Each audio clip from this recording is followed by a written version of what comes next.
On paper, a ceasefire. On the ground, a kill. Israel says a Hamas operative is gone. Al Jazeera says a journalist is dead.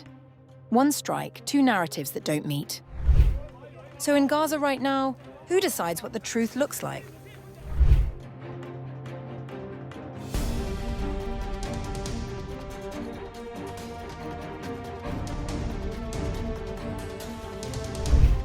A ceasefire may be in place, but on the ground in Gaza, military operations are continuing with Israeli forces targeting what they describe as active threats, despite the broader pause in hostilities.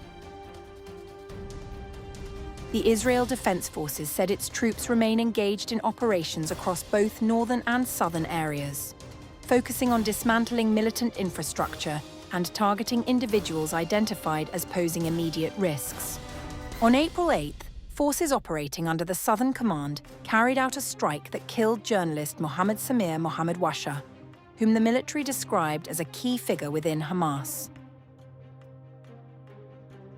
The IDF announced his elimination through its social media. Eliminated. Muhammad Samir Muhammad Washah, a Hamas terrorist operating under the guise of an Al Jazeera journalist. Washah, a key terrorist in Hamas's rocket and weapons production HQ, was also involved in the production and transfer of weapons through Gaza. The terrorist was actively involved in planning attacks against IDF troops and posed a concrete threat to forces in the area.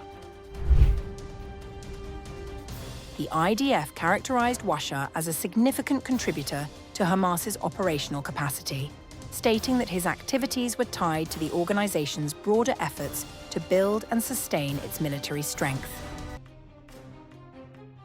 In its statement, the military added that Washah had allegedly operated under the guise of a journalist affiliated with the Al Jazeera network. It said he had used this identity as cover to support militant activities and advance operations against Israel. This isn't the first time the allegations have surfaced. In 2024, IDF spokesperson Avichai Adrai claimed that Washah worked to develop Hamas's air force. During an operation by our forces several weeks ago inside one of Hamas's camps in northern Gaza Strip, a laptop computer belonging to the individual Muhammad Samir Muhammad Washah, born in 1986 from Al Bureij, was seized, where documents revealed that Muhammad Washah is a prominent commander in Hamas's anti-armor missile system within the military wing.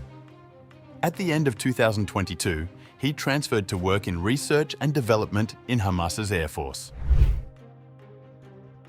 Al Jazeera has condemned the killing of one of its Palestinian journalists in an Israeli strike in the Gaza Strip, describing it as a deliberate and targeted crime. Regarding the strike itself, the IDF said that a series of measures had been implemented beforehand in an effort to reduce the risk to civilians. These included the use of precision-guided munitions, aerial surveillance, and additional intelligence assessments prior to the operation. Israeli forces under the Southern Command, the military said, remain deployed in line with the terms of the ceasefire agreement and are continuing to act against what it described as immediate and evolving threats on the ground. The Committee to Protect Journalists, CPJ, also said it condemned the killing of Washah in the strongest possible terms. He is the 11th Al Jazeera journalist to be killed since the start of the war in Gaza, where a fragile ceasefire between Israel and Hamas has been in place for 6 months.